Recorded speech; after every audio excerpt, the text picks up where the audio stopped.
Alrighty, so yeah, I'm going to start off by pointing out that this project is taking place within the city of Hamilton, and the city of Hamilton is situated upon the traditional territories of the Erie, Neutral, Huron-Wendat, Haudenosaunee, and the Mississaugas. This land is covered with the Dish with One Spoon Wampum Belt Covenant, which was an agreement between the Haudenosaunee and the Anishinaabe to share and care for the resources around the Great Lakes. We further acknowledge that this land is covered by the Between the Lakes Purchase from 1792 between the Crown and the Mississaugas of the Credit First Nation. And ultimately, on behalf of Environment Hamilton and the others tonight, I think it's incredibly important to recognize and grapple with the legacy of colonialism. And I think, this project is doing just that and addressing the long-lasting impacts that colonialism has had on this land that we call Hamilton. For folks who aren't familiar, though, and welcome to this is the third of four public sessions that we are hosting as Environment Hamilton, along with the University of Toronto and the City of Hamilton. This is a project where Matt Adams, who's going to be speaking very shortly, and his team have installed passive air samplers in every ward across the city. And we are now ready to report on some of the preliminary data that is being provided. As I said before, this is the third of four sessions that will be happening. So there will be a fourth session, and there will be further public engagement and reporting as well. There will be a time for question and answers at the end. And for folks who are potentially interested, we do have some members of the Ministry of the Environment on the call today. So if there's any questions that can potentially be answered by them, they will. But generally speaking, I'll be taking the questions and directing them to the relevant folks who are on the call. With that, I will just ask Matthew Adams to turn on his camera and introduce himself as well as members of his team. But in particular, before we do that, I just want to say particular thanks to Shelley and Matt from the City of Hamilton who are on the call. If you guys would like to turn on your camera and wave, feel free. If not, that's no problem. And then as well, I'm just going to be handing it over to Matt as well, just to give a little bit of background on this project and some additional thanks we have for the Ministry of Health. So Matt, if you would, please. Oh, thank you very much, Ian. I appreciate that. I just want to take a moment to acknowledge and thank Health Canada for funding this research project. It's because of grants like this that allow this unique partnership between the City of Hamilton, the University of Toronto, and Environment Hamilton to undertake this research project at the local community level and share findings that are unique and specific to our community. So just wanted to give the shout out to Health Canada for helping with the funding.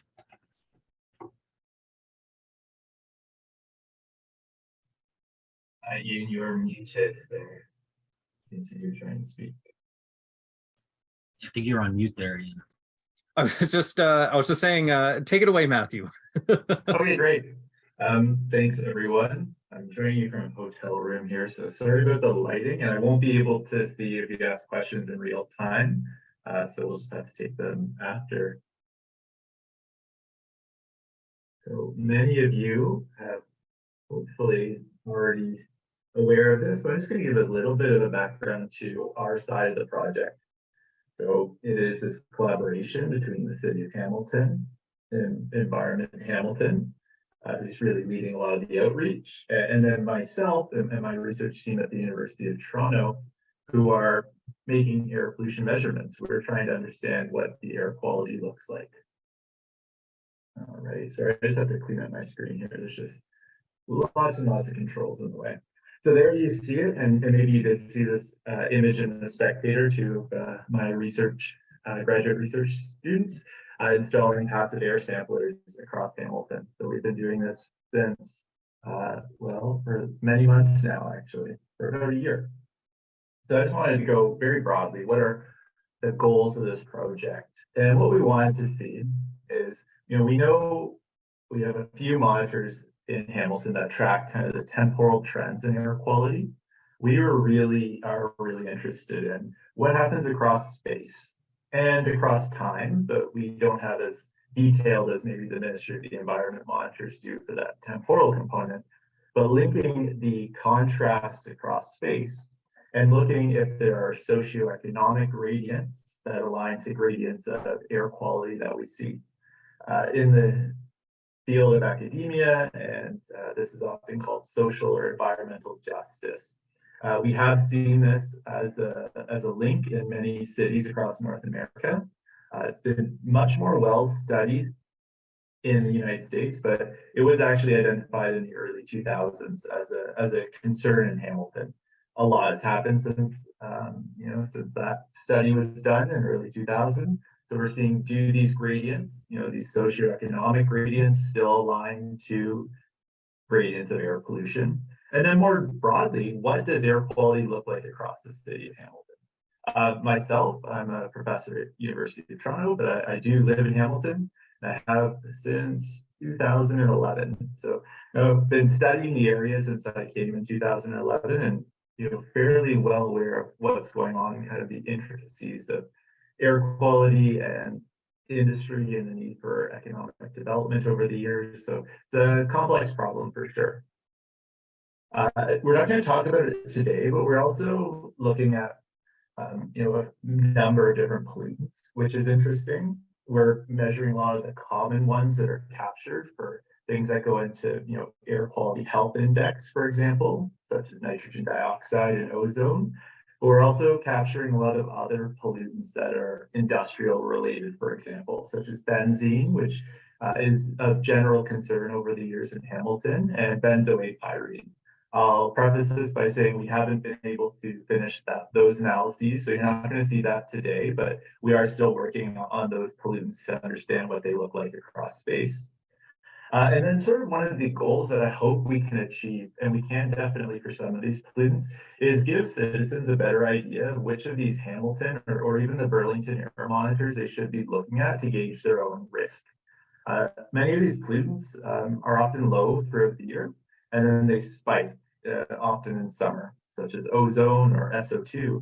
So, as a community member, what's your best piece of information? And by studying what these look like across space, we can link them to the MECT monitors to get to more than just a single value for your risk across the city. And that's something we're going to be developing as we move forward. So kind of talking very broadly about the pollutants, we have a few different groups. We have nitrogen dioxide and nitric oxide. And when we combine these, we talk about nitrogen oxides or NOx. Okay. NO2 is the air pollutant in that group that we associate to air pollution health concerns. But more broadly, nitric oxide can lead to NO2 very rapidly in the environment, depending on the conditions. We're measuring ozone. Ozone is really important up in the ozone layer.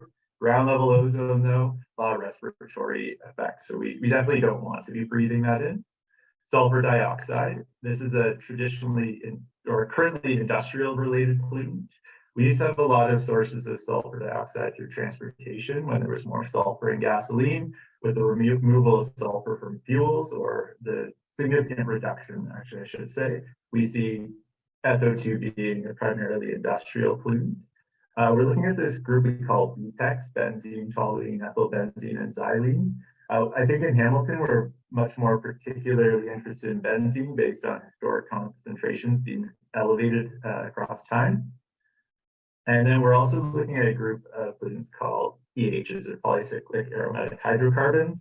They're kind of based around this pollutant benzene, but they have other compounds attached to them. One of those is benzoate pyrene, which is a concern in Hamilton. We know concentrations in certain areas have been elevated over time, and they are still elevated. So we want to look at, cross space, what do those look like?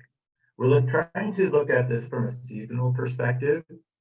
Ozone, for example, we don't expect ozone concentrations to ever be a concern in the winter months. Historically, we would have thought about them primarily being a concern only in the summer. With warming temperatures into those shoulder seasons, we're kind of interested to see what happens there. Sulfur dioxide, we tend to see a lot of spikes of it in the summer. And to be completely honest, I'm still not sure why. And then nitrogen dioxide, that one can be a mix for sure. It interacts with ozone, and they play this game where the molecules become NO2, and then they transfer through a few different processes and become ozone and go back and forth through time. And then, there's different weather regimes that happen across Hamilton, all across Canada, based on seasons. So where are we measuring? I think that's important. I know this map might be showing up a little too small on your screen, but each of these points here is a location that we're sampling. So I think we have very good spatial coverage. You will notice one thing, we have a lot more sampling in the downtown core and where higher density residential areas are, or just higher density areas are. That was on purpose. We see that there's should be more variation, or there's more potential variation in these areas that have lots of, bigger buildings, lots of traffic. When you're thinking of King Street or Main Street or the Red Hill or the Link, high density traffic right in an urban core. And then you kind of have really strange wind patterns as they go around buildings. You get kind of canyon effects, especially along, let's say, if you think about King Street or Main Street, when you're 4 or 5 lanes wide, you have buildings on both sides of you, kind of like a funnel for the air pollution. It can go one direction, but it really couldn't go the other. But we didn't want to just capture downtown or near the industrial area. So you can see we have pretty wide ranging coverage around the city. And I think that's very important for a few things. It gives us a sense of maybe what background for the city looks like without very local sources, because there's going to be sources that are from Hamilton, but sources that are regional. There's sources that are actually transboundary. So a lot of the pollution we see in Ontario comes from south of the border, for example. So there's lots of different things that we may always want to try and unravel. We did make sure to sample in every ward. And then we increased sampling across those socioeconomic strata to make sure we captured areas with high, medium, and low income, for example, high, medium, low expected pollution concentrations. Across Hamilton, we have a fairly dense regulatory monitoring network through the MECP and the Hammond network, which is great for us. These are monitors that record typically every hour, depending on the pollutant they're measuring. They can report those in real time. When we could, we located one of our samplers at the same measurement. So if that instrument is measuring nitrogen dioxide, we had nitrogen dioxide monitors there. Actually, we have all of our suite at each one of these. And so these yellow crosses, yellow dots, they are the areas that we're actually measuring every single month. All of the other locations we're measuring once per season. Those measurements are 2-week samples. And so it's not just a single spot measurement. 2 weeks within a season is a good amount of time to be expecting, highs and lows over time to hopefully average out. And then we look at those across different seasons. So we began sampling in February of 2022. We were aiming for January of 2022, but my whole research group got COVID pretty much, as everyone was at the time, still is.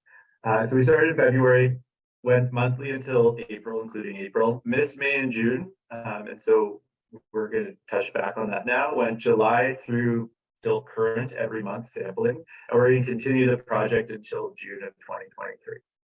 So it's actually longer than we were anticipating. We had planned to sample for 12 months. We're going to get many more than 12 months. And we're going to capture 2 winter periods, 2 Februarys, 2 Marches, which really we have very little data in winter conditions. And I think that's going to be important as we try to understand seasonality effects.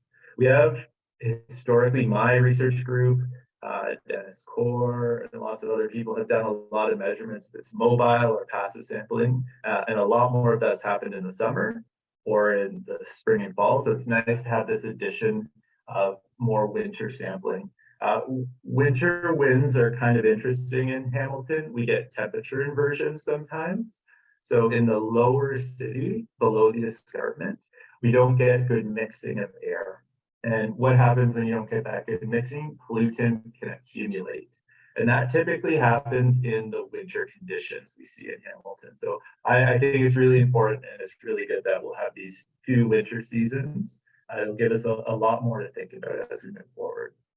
So I'm going to talk about each of the, we're going to talk about ozone, nitrogen dioxide, and sulfur dioxide results today. I'm just going to give you a bit of a background of each one before I get into it. So ozone's an interesting one. We often think of the ozone layer, and that is very good. It's going to absorb UV radiation, so we don't have to deal with that because our bodies don't like that. It's a secondary pollutant. And what this means is we don't have anything that actually really emits ozone. Our cars don't directly emit ozone. Industry doesn't directly emit ozone. So it's a secondary pollutant that actually forms from oxides of nitrogen that we spoke of, so NO, NO2.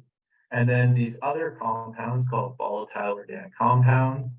We don't need to get into too much complexity, but it's just another set of chemicals that are out there in the air. They have this interplay. And what happens when you have sunlight, that energy from the sunlight gets absorbed into those pollutants and they form ozone. And they actually can form and deteriorate really rapidly. So when we see in the summer, days where we have lots more sun, you see that ozone build up throughout the day. It peaks probably later in the afternoon, and then it drops again. And so it goes up and down. And let's say you had a cloudy day, then it's going to stay low. And then when it comes up a sunny day again, and I think we're all seeing, we kind of see that this is a very short-lived pollutant because of this. It might be high one day where it's low the next, high the next day. So it's an interesting pollutant. And we know that there are no specific sources, but the sources of it, industry and transportation, we do have present in Hamilton. Respiratory health effects. Ozone is an acute health effect pollutant in a lot of cases. What does that mean? When we see one of those high ozone days, you can actually trace that to increased hospitalizations the following days. Okay, and so a lot of respiratory issues, cough, sore throat, you might be developing. Especially if you have any respiratory issues, those are going to get worsened in the exposure of ozone. And then there's chronic effects, and there's a lot of links actually to asthma. So there's lots of links to aggravation of asthma, so more intense or more often attacks. And then the link is harder to figure this one out, but they're fairly certain, the scientists that work on this, is that there's an increased risk of asthma development in areas with higher ozone exposure. So it's not a great thing to be breathing in for sure. When we look across Hamilton, so darker colors here mean more ozone. And you probably wouldn't have expected the lowest ozone to be in the lower city. And I'll explain why we would expect that. So I talked about that interplay between oxides of nitrogen and ozone. Well, your car emits nitric oxide, which is a molecule with one ozone and one nitrogen that are combined together. Or sorry, one oxygen. I don't know if I said it. So one O, one N, and it wants to form NO2. So it needs to find another oxygen. And it actually grabs those oxygens from ozone. So in areas where you have lots of traffic, you see less ozone. So traffic-related pollution reduces local ozone concentrations. And that's why we see more ozone kind of the periphery of the city here. In general, it's a notable difference between the city, the urban area, and the rural. Now, these concentrations in and of themselves are not something to be dramatically concerned about, between 20 and 40 parts per billion. These are not ultra concerning concentrations, but it is interesting. And I think as researchers, we're going to have to think more about this and try to understand more about what the ozone concentrations might look like on the periphery in the summer during those peak downtown ozone days. And that's something I think will be important as we move forward, because we see a lot of the ozone occurring on the periphery of the city, but we have most of our monitoring equipment oriented towards the downtown core of those long-term monitors. So the big takeaway, this is the pattern we would expect. They're concentrations that we would expect. They're not really outside of the realm of what we're seeing at the other monitors. So it's hard to say it's a good case scenario, but I think it gives us some stuff to think about moving forward, but also nothing very unexpected.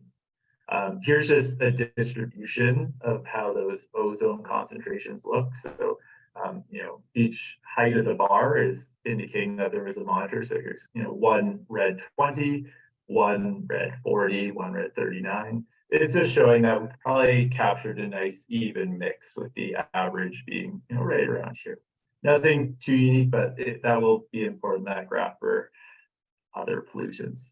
So here's what I was speaking about when we're thinking about ozone here and these peak days. So this was just a date I picked up. So this is a period from August 17th to August 19th of this past summer. And your top left, that's the Hamilton downtown MECP monitor. So that measures every hour. And then we have the Hamilton Mountain. We have, sorry, I can't see, my screen's covered here. In the top right, we have Chatham, and then in the bottom right, we have Sudbury.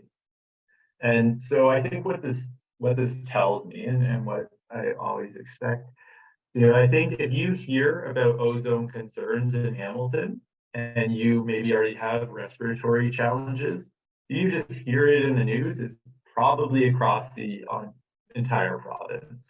Because when we see those same patterns, and very similar concentrations, Sudbury is lower than the other two cities.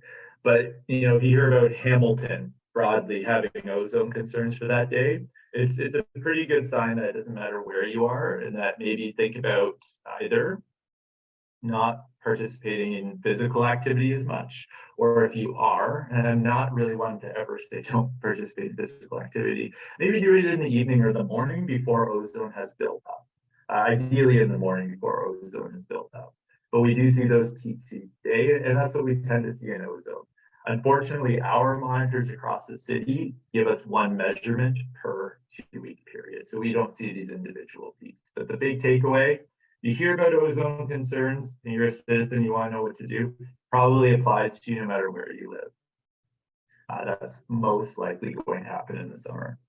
So general takeaways, there's no obvious hotspots for ozone across the city. This is kind of expected, and that's good. Like, if we did see hotspots of ozone, that would be probably suggesting to us a whole mix of things we don't want to see, because there'd have to be a whole set of other pollutants being emitted to cause that hotspot of ozone.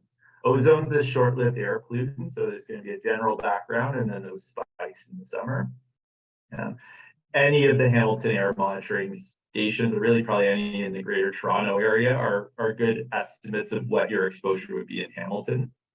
And then when ozone is high, we really do recommend that you reduce your outdoor activities, high intensity activities, particularly if you have respiratory disease or challenges already. So our next set, the next pollutant we're going to look at is nitrogen dioxide. So I talked about nitrogen dioxide being part of this family of oxides of nitrogen.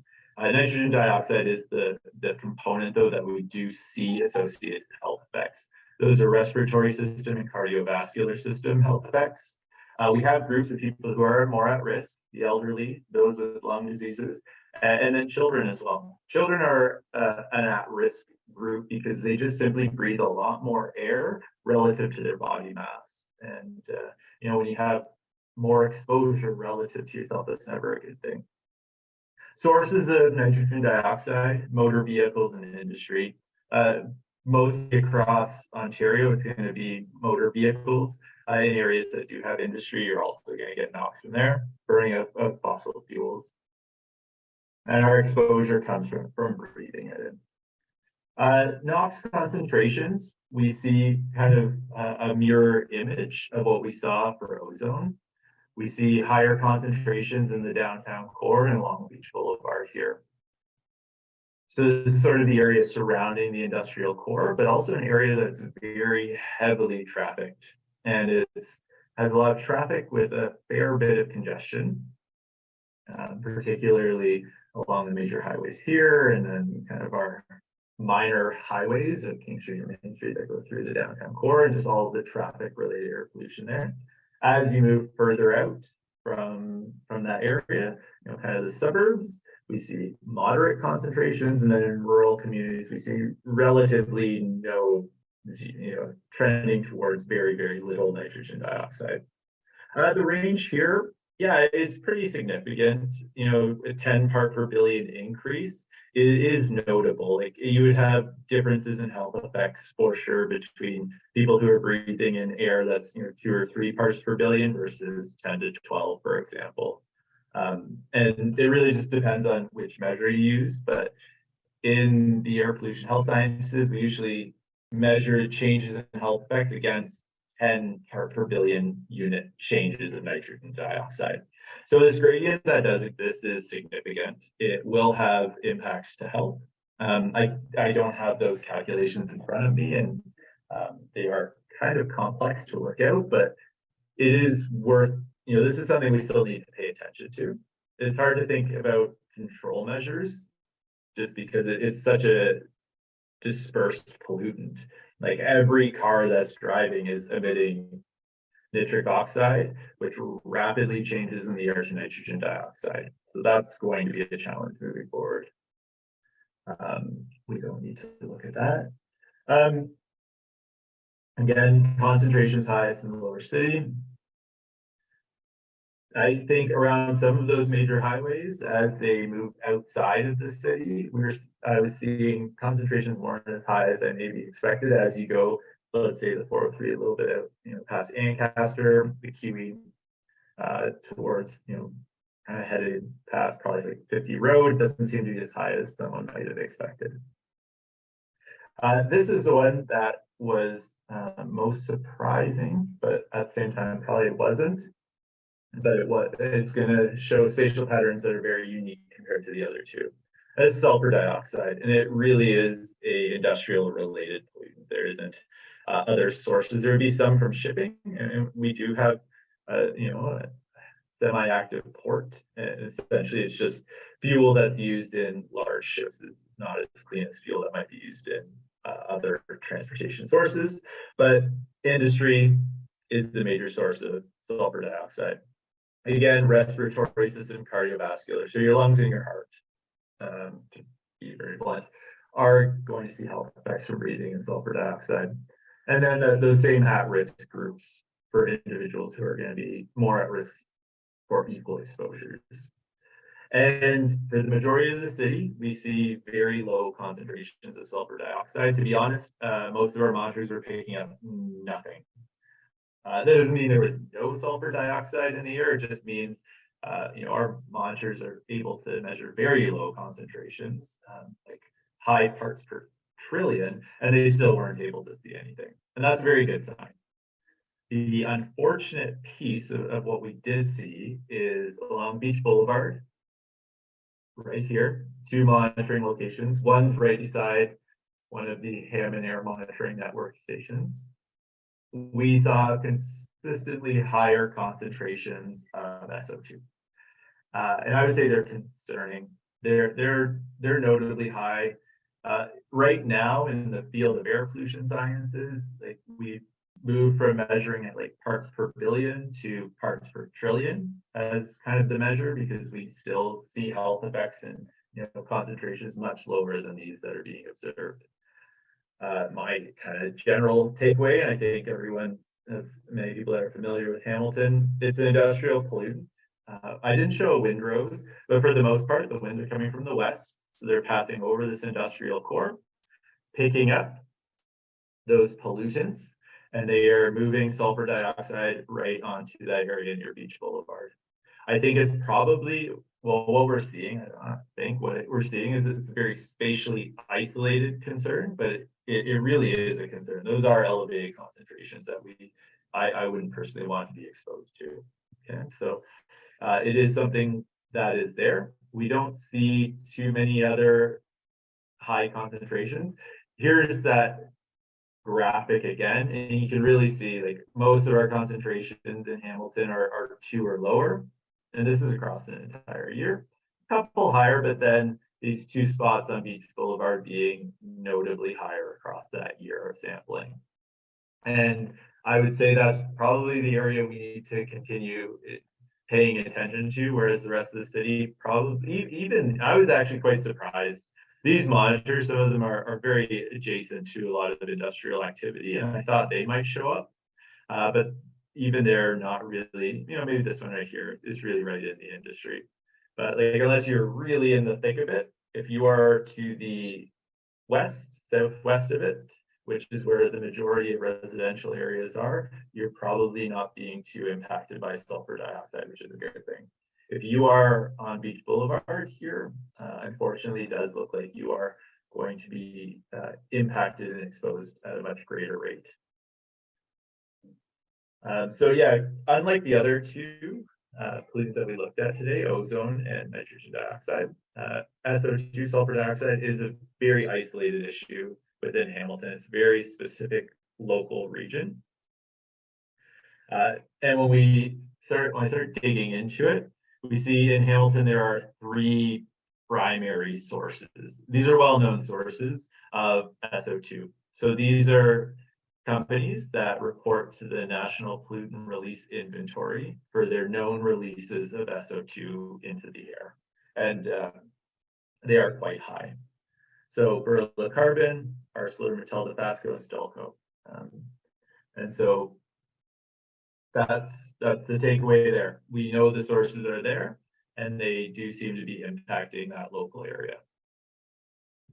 So I'm gonna, we have a bit half an hour or so for questions, so good time to conclude. So ozone, my recommendation if you are a citizen, sort of the recommendation I would take, if you are particularly someone at risk, look at the air quality health index, pay attention to it, pay attention to the MECP monitoring on airqualityontario.com. And if you see it's going to, or if you see ozone's high, or if you hear it's going to be high, maybe limit your outdoor activity that particular day. If you are inside, ozone doesn't make its way inside because it needs that solar insulation. By the time the air gets into your house, even what we've seen like naturally ventilated houses with windows, there's no UV energy available to cause ozone, so it breaks down pretty rapidly in your home. So don't worry about that if you're indoors. Nitrogen dioxide, yeah, it's definitely concerning concentrations in the lower city. They're more elevated than one would want, definitely elevated above background when we compare it to the rural communities. And then SO2, it's a very small pocket of homes that seem to be exposed at a much greater rate than the rest of the community. Thank you for your time, and I'm here to answer any questions that you might have. Thank you so much, Matthew, and thank you so much for going into it and giving those great recommendations for folks, especially for folks who are at risk. So yeah, as Matthew said, we can now enter the question and answer period. As I alluded to before, we also have a few other experts on the call, including some folks from the ministry, who are also available to answer any questions that potentially Matthew can't. So I'll just ask if anyone has any questions, please use the Zoom feature of raising your hand. What you'll do is you'll, on the bottom of your screen, click the reactions button, and then you can raise your hand. Or you can also just turn on your camera and wave at me physically. I'll be able to see you. Or you could also type your question into the chat. If you don't want to do either of those things, that's totally fine. If you would prefer me to read your question out for you. So if anyone has any questions, please do not be shy if you have any questions about the data that Matthew had presented to us.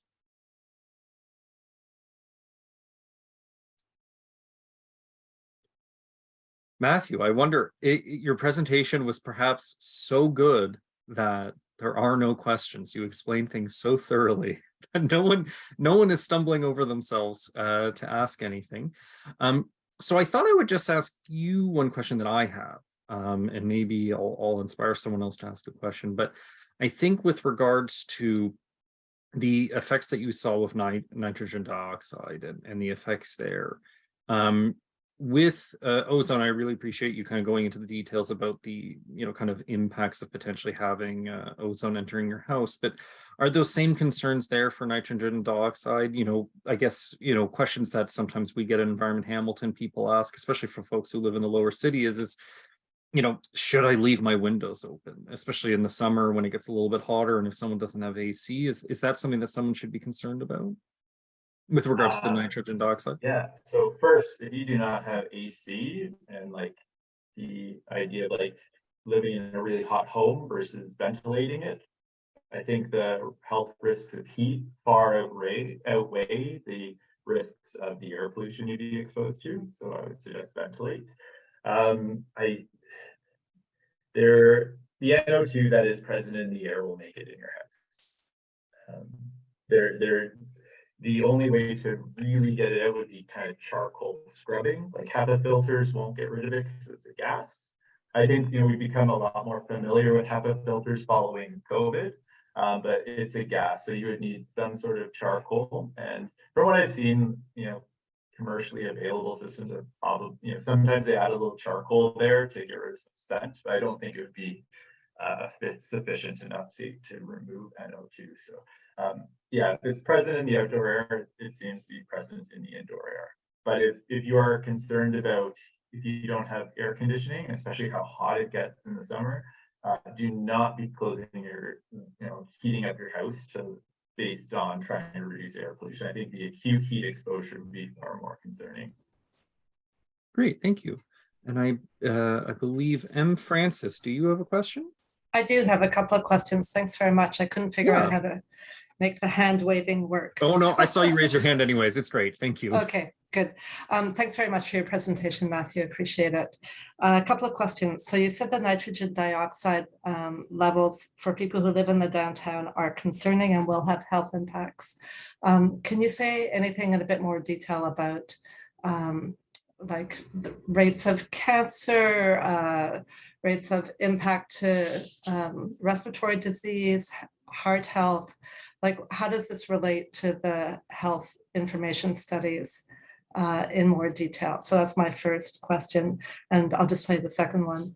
I live south of Stinson Street, back up against the escarpment. So my backyard looks out on the escarpment. But of course, before the escarpment, there is the CP rail tracks. So I'm wondering about pollution from the railway and if there's any way to chart that. Yeah, first one, I wouldn't be able to, so it's really tricky to equate these numbers right now. Going forward, I think it's something we need to do, look at the health of, so to figure out the health effects from, say, a pollutant like nitrogen dioxide, we have looked globally and looked at risks, and you can have these curves. We just need to dig into what are the baseline health effects of that health effect in Hamilton, and then we can add on and calculate the effect from NO2. For cancer, I don't think there's a link of NO2 to cancer. It's mostly cardiorespiratory diseases. So, increased risk of heart attack, for example, that on an individual basis, that number is very small. Like your increased risk of living individually would be quite small. I don't want to guesstimate right now, so I don't have the numbers in front of me, but it's this collective, right? There's hundreds of thousands of people that are being exposed, and that's why it becomes a challenge. The second one, rail operations, they do emit a good amount of pollutants. I had one of my students who lives in Hamilton, and we set up monitors in his backyard, and you could throw a stick onto the tracks from his house, and we weren't able to pick up anything.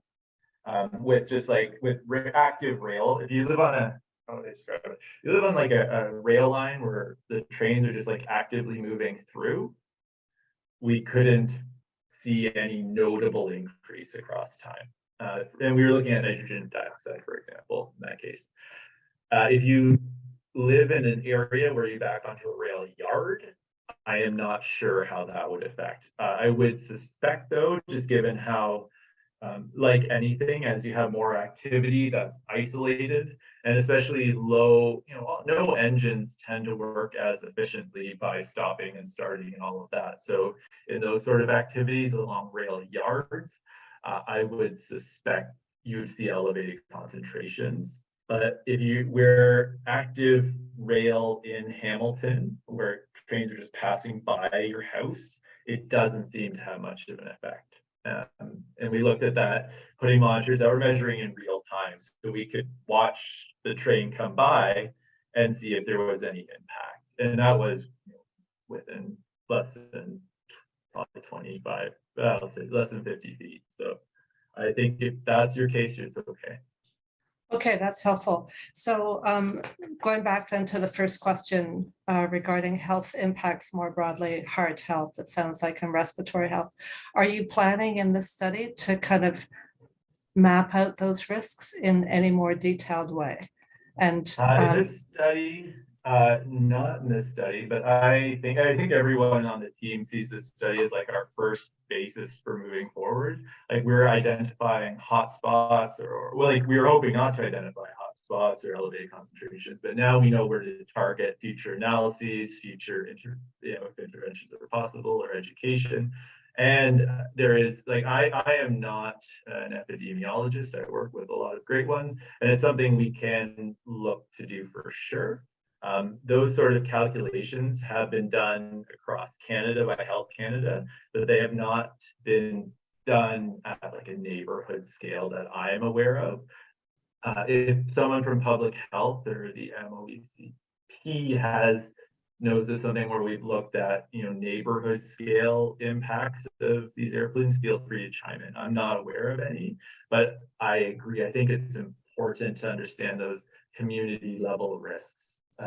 That becomes challenging because people, I think you have to try and figure out how much time people are spending in each community as well. Like just because you live in one community, you might actually work in an area that's much greater in pollution or much less, especially in Hamilton with how a lot of the commute behavior, it becomes challenging.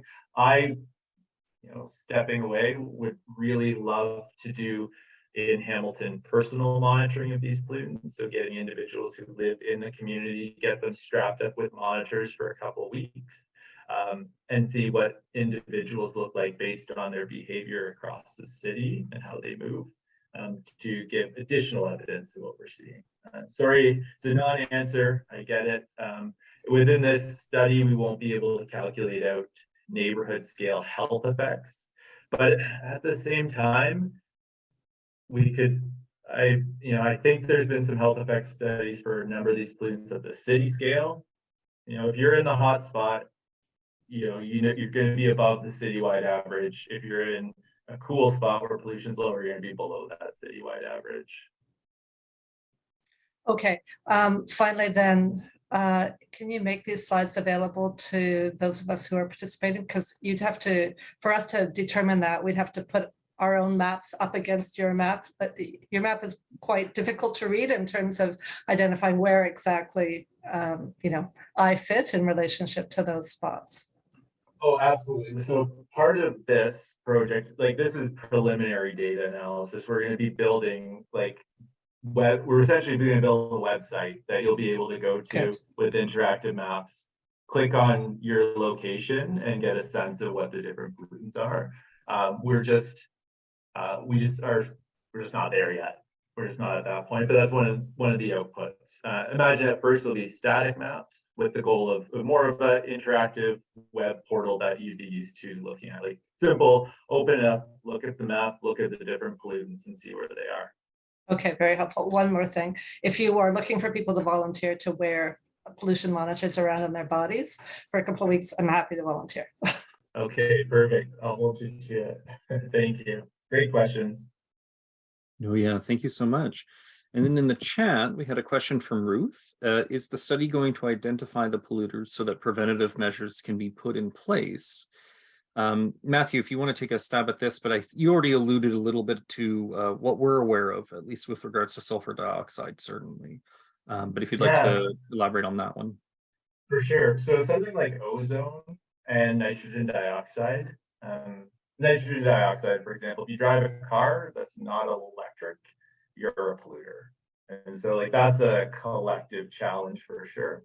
For sulfur dioxide, I think, when we look at the National Pollutant Release Inventory, which is like a regulated system for emitters, we know where the pollution issues are. And I think, I'm not sure if the MECP can talk to kind of how that's changing going into the future, but people are aware for that. Where the other pollutants like benzoate-pyrene and benzene, if we see something that looks like SO2, we would be able to have sort of the same measures. And hopefully by the, well, not hopefully, by the next meeting, we'll have that data as well to share with you. So yes and no, Ruth. For certain pollutants, we will be able to at least have a pretty good idea. For others, like nitrogen dioxide, it's everyone, you know, myself included. You know, we're driving around and our vehicles are emitting those pollutants, and so that's a collective challenge for sure. Thank you for the question, Ruth. And I'm not seeing anything additional from anyone else. But I will say thank you so much to everyone for attending this evening. As I said before at the beginning, this is just the third of 4 webinars that we have planned, and there will be, of course, as Matthew alluded to, probably a lot of work to take place after this entire project is complete. For everyone who attended and who RSVP'd for this meeting, we do have your emails, and we will be keeping you up to date on this and letting you about the future webinar and future information to be shared. So definitely stay involved, and we really look forward to working with you continuously into the future. I'm just going to give it a few more seconds to see if there's any last remaining questions before we log off. Yes, if you'd like to. Yes, you're the only one, so I'll allow you to be a repeat. Thank you. So Matthew, are you going to hook up with epidemiologists and public health people? And like, is that your plan for the next step? I'm going to be reporting back to my own neighborhood group. So I want to be able to say. Yeah. So next steps for us is to build. So right now we have these measurements that are spots across the city. You know, we measured and we tried to get as many of those spots as we could, but you know, realistically, we're limited in resources time. And so what we do is we take all of that information of the air pollution measurements and the meteorological variations that occur during those periods, and we build these air pollution models. So then we can actually look at air pollution across the whole city and get down to, you know, maybe postal codes, or you know, we'll figure out what level of geography we want to show that at. And we can take that very detailed air pollution model and link that to the health data. And yeah, we will be doing that for sure. The timeline is not within the scope, is not within this specific project, but I think everyone on the team sees this project as a starting point to starting to answer these more challenging questions. One of those being like, where do we need to move forward with understanding and characterizing pollution a bit better? Because without getting too into it, but I will get a bit into it. So we have these measurements that are like single values over a 2-week period. And it's very good, but it's limited because, you know, we don't know, did that pollution come during the day? Did it come from transportation where we see a morning peak and afternoon peak? Did it come when other pollutant was high that we know has a known industrial source, for example, or a known? And so I think we can take these measurements and these hotspots and start using the other resources. Like the city has air pointers, which are, you know, these monitors that measure in real time, and they, you know, every hour you get a measurement. And when you can look at those time signals, they can give us a ton of information about the sources. So actually going back to Ruth's question, we can start to get, you know, towards those sources.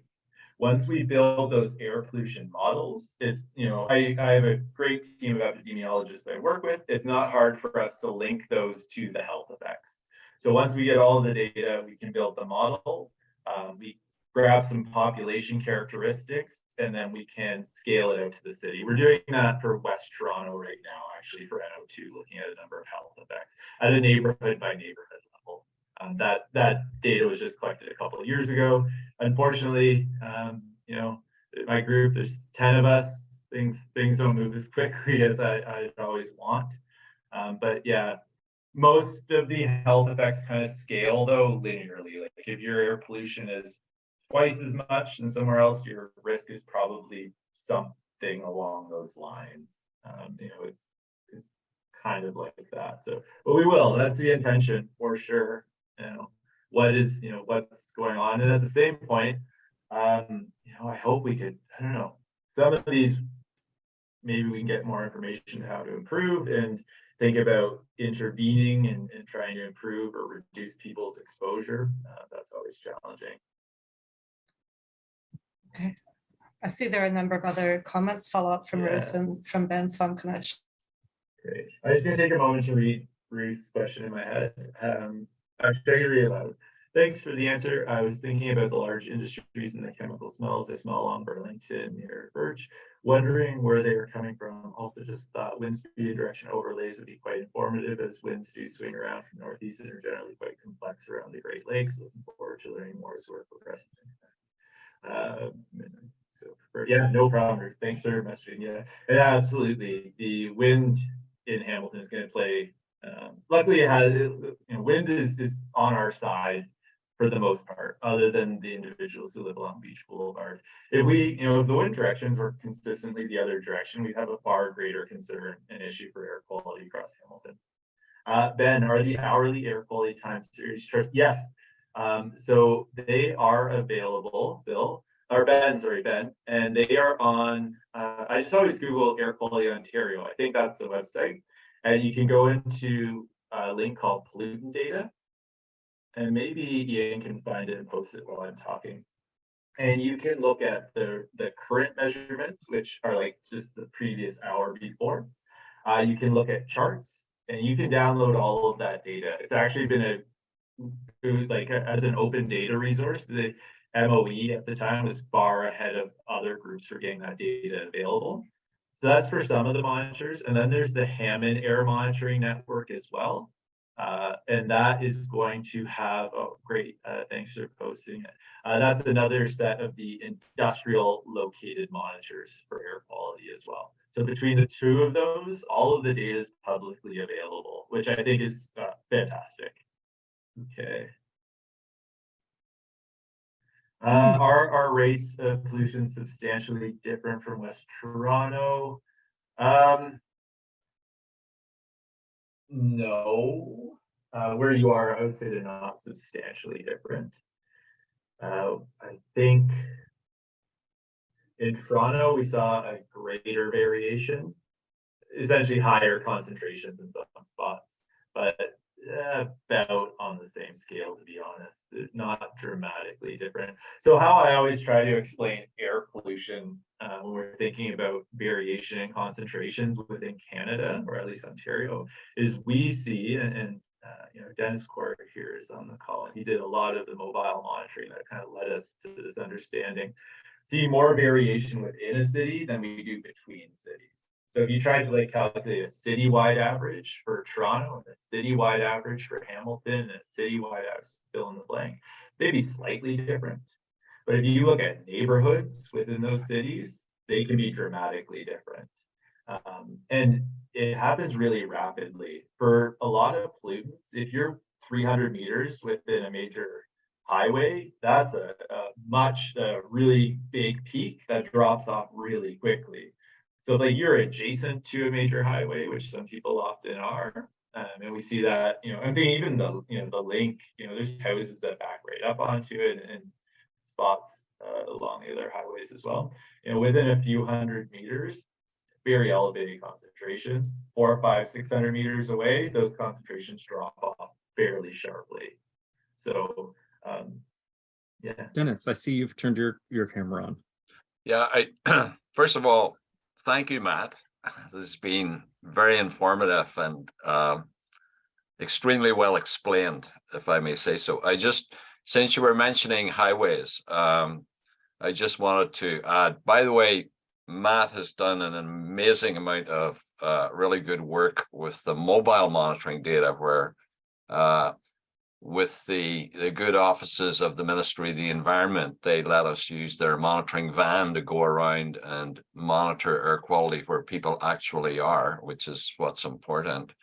And one of the things that stuck out was the whole highway issue. That and what I tell people is that though we see those big industries and they're obvious, the highest levels of air pollution that a normal person in Hamilton would experience is actually when you're on the highway driving. Like when you take that van out on the highway, everything ticks up.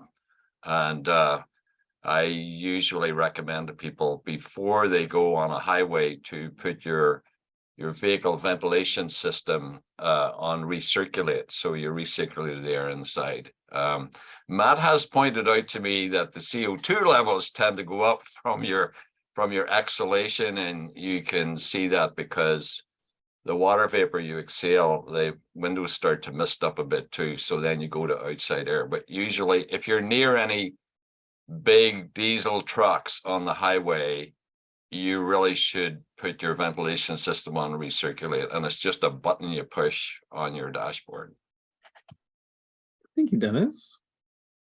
So we're coming up on 8 p.m. now. I will just thank everyone again for remaining on, and thank you for the fantastic questions. Matthew, if you have any final remarks to see us off. Thank you everyone for coming, engaging. We are working hard to try and compile the data. It's always a lot more work when we collect it in the field, we take it to the laboratory, we process it. You hope it's going to be done sooner. COVID has put a big wrench in our plans. For a while, like we couldn't even buy the supplies, but now we're running smoothly now. So we're gonna have more information to share with you. So keep listening, and we're gonna, if you have like you said, sorry, I'm Francis. I didn't get your name. If you have ideas about how you want things shared with us, or particularly let Ian know, because we're trying to compile how do we share that information. Like all of the data will be available, but I know the data, giving you an Excel spreadsheet or something is not always the best way. So if you see things, maybe not for air pollution, but you come across some data that's interesting, and it's a neat visualization you'd like us to create it as part of this project, send it over to Ian or myself, and we'll get forward on that. But thank you everyone for attending, and my email is always open, so feel free. If you forget it, just look my name up. I come up on Google pretty quickly. So that's it. And then as well, if anyone wants more additional information about this project or previous recordings, you can find that on environmenthamilton.org under air quality monitoring on our website. And with that, I'll thank you all so much, and I hope everyone has a wonderful evening and a good rest of your week.